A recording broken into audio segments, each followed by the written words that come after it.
بسم الله الرحمن الرحيم simore alleyli jamma e inde Allah jurumdero jurmotoɗo والليل إذا يغشى e jammagu ngu so muti والنهار إذا تجلى e nyalawmare nde so laaɓi وما خلق الذكر والأنثى e ko waɗi tagore gorol e dewol إن سعيكم لشتى e tigine yaadu mon ndu ko sertundu golle mon ɗe ko certuɗe فأما من أعطى واتقى e so tawi ko on dokkirowo kadi huli Allah وصدق بالحسنى e o gonɗini wonande moƴƴere nde jobdindi فسنيسره لليسرى amin pay newnande mo kala neware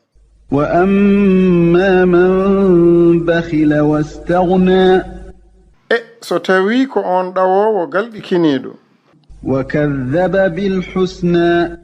kadi o fenni moƴƴere nde jobdi فسنيسره للعسرى amin pay newnande mo kala ɓillere caɗele وما يغني عنه ماله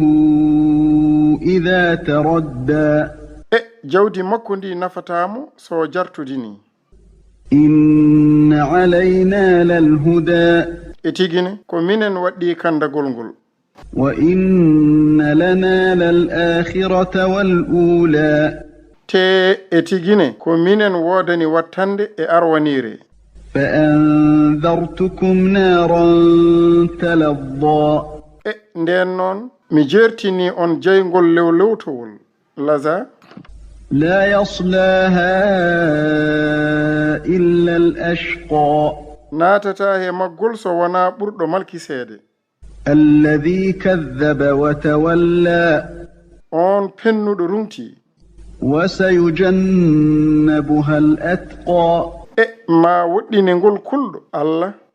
الذي يؤتي ماله يتزكى